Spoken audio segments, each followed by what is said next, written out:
Hello students, previous lecture में हमने ये देखा था कि कंजम्पशन फंक्शन जो है वो होता क्या है। फिर उसमें हमने बात की थी कि एबीसी क्या होता है और एपीसी क्या होता है और एमपीसी क्या होता है। हमने सिर्फ उसकी डेफिनेशन देखी थी। आज हम उसके बारे में डिस्क्राइब नॉलेज लेंगे कि औसत उपभोग प्रवृत्ति क्या होती है और सीमांत उपभोग प्रवृत्ति क्या होती है। तो ये दोनों जो है ये क्या है, ये उपभोग फलन की तकनीकी विशेषताएं होती है या इन्हें गुण भी कहा जाता है ना। टू टेक्निकल एट्रीब्यूट्स और प्रॉपर्टीज ऑफ कंजम्पशन फंक्शन के उपभोग फलन जो है या उपभोग प्रवृत्ति उसे कहते हैं। तो उपभोग प्रवृत्ति जो है देश में कुल आय और कुल उपभोग व्यय जो होता है उसके पारस्परिक संबंध जो होते हैं उसको बताता है कि आय में परिवर्तन होने पे उपभोग में क्या परिवर्तन आता है, लेकिन ये परिवर्तन कितना होता है उसको मेजर करने के लिए हमें उपभोग फलन की ये जो तकनीकी विशेषताएं हैं इनके बारे में जानना ज़रूरी होता है।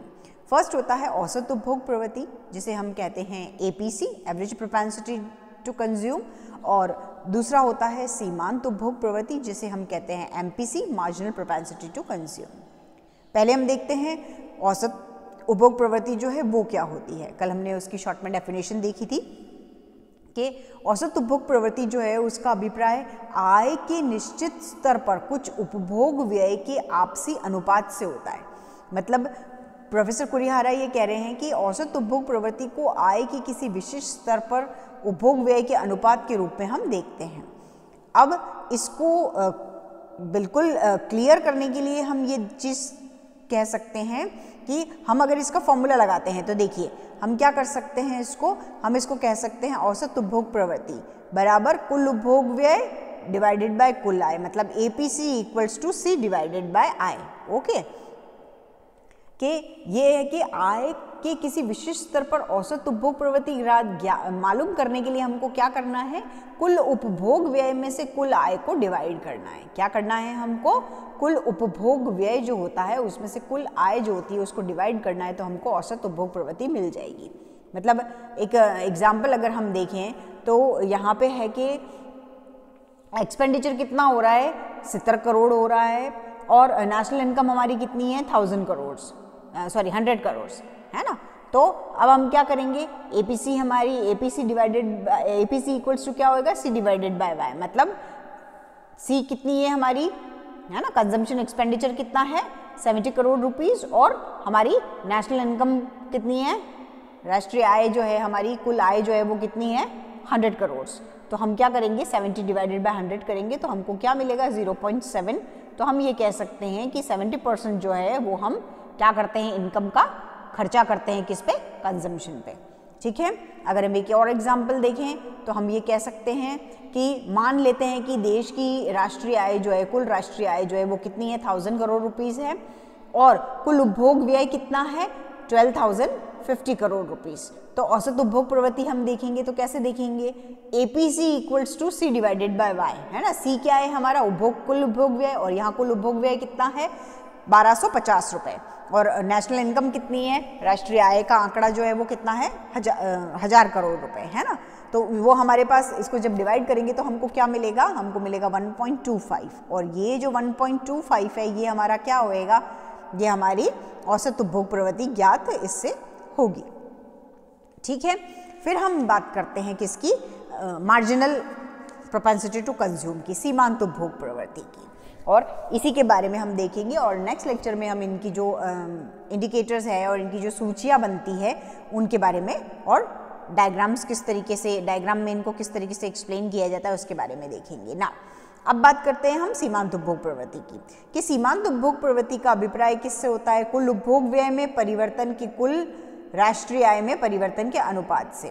मतलब क्या होता है कि सीमांत उपभोग प्रवृत्ति मालूम करने के लिए कुल उपभोग व्यय जो होता है उसमें परिवर्तन को, कुल उपभोग व्यय में जो परिवर्तन हो रहा है उसको आय में होने वाले परिवर्तन से हम डिवाइड कर देते हैं।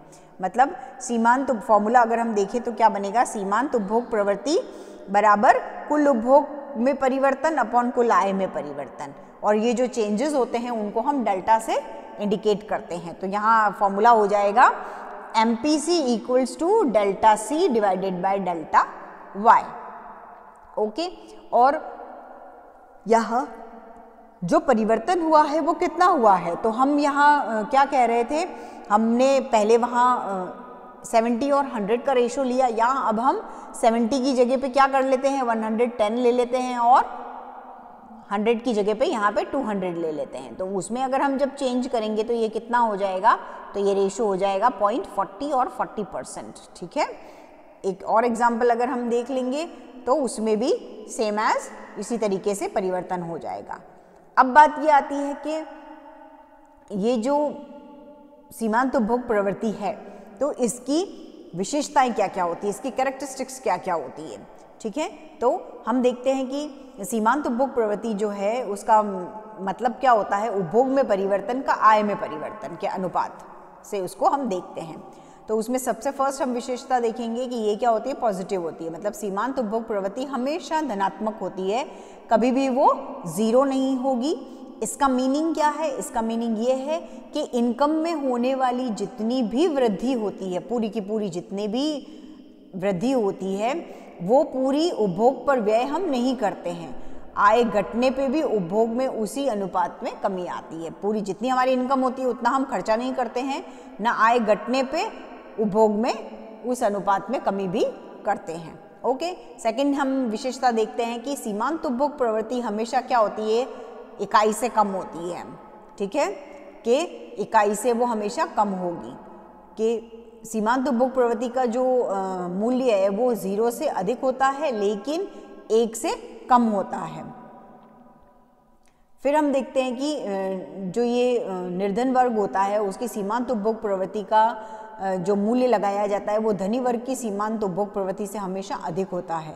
ऐसा क्यों होता है, क्योंकि ये जो निर्धन वर्ग होता है उसकी आय का स्तर हमेशा नीचा रहेगा और आय का एक बड़ा भाग वो किस पे खर्चा करते हैं, उपभोग पे खर्चा कर देते हैं, जबकि जो रिच लोग होते हैं वो अपनी आय का ऊंचा स्तर होने पर भी आय का अपेक्षाकृत कम भाग उपभोग पे व्यय करते हैं।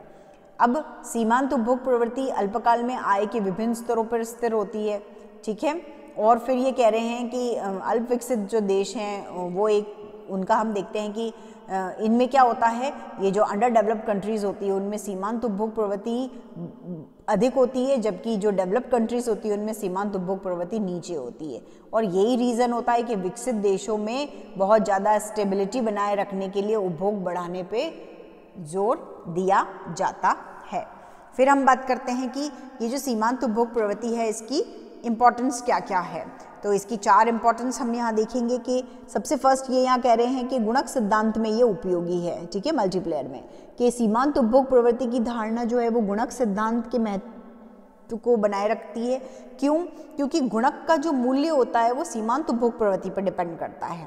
ये जो एमपीसी होती है ये जितनी ज़्यादा होगी मल्टीप्लायर उतना ही ज़्यादा होगा और उतनी ही सीमांत उपभोग प्रवृत्ति कम होने पे मल्टीप्लायर भी उतना ही कम होगा। इसका पूरा थियरी है और उससे रिलेटेड फॉर्मूलाज वगैरह सब है, वो हम नेक्स्ट आगे जो लेक्चर्स होंगे उनमें देखेंगे। देन फिर बात आती है आर्थिक स्थिरता में महत्व है कि ये जो सीमांत उपभोग प्रवृत्ति का महत्व हम देखते हैं वो इस बात से भी लगाया जाता है इम्पोर्टेंस कि अर्थव्यवस्था में क्या होता है, आय के अपेक्षित स्तर को बनाए रखने के लिए आय और उपभोग के बीच में क्या है जो गैप होता है उसको बांटने में योजनाबद्ध निवेश का सहारा लिया जाता है।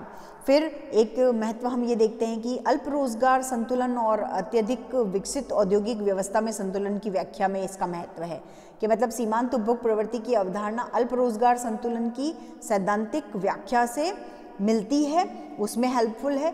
क्यों? क्योंकि आय के जितने भी स्तर होते हैं उन सभी स्तरों पर आय और उपभोग में जो डिफरेंस होता है वो बहुत ज़्यादा होता है और निवेश जो होता है इन्वेस्टमेंट से उसको आसानी से कंप्लीट कर पाना पॉसिबल नहीं होता है, जिससे इकोनॉमी में अल्प रोजगार के संतुलन की स्थिति रहती है और इसी तरीके से मार्जिनल प्रोपेंसिटी टू कंज्यूम जो है वो अत्यधिक विकसित औद्योगिक अर्थव्यवस्था में संतुलन और सापेक्षिक स्थिरता की व्याख्या में उपयोगी होता है।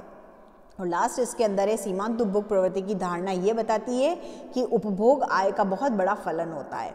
मतलब सीमांत उपभोग प्रवृत्ति के रिलेशन में कीन्सियन परिकल्पना जो होती है उसकी सीमांत प्रवृत्ति हमेशा क्या होती है, धनात्मक होती है और इकाई से कम होती है, लेकिन 0 से ज़्यादा होगी। 0 is greater than MPC is greater than 1, ये इसका इम्पोर्टेंस है।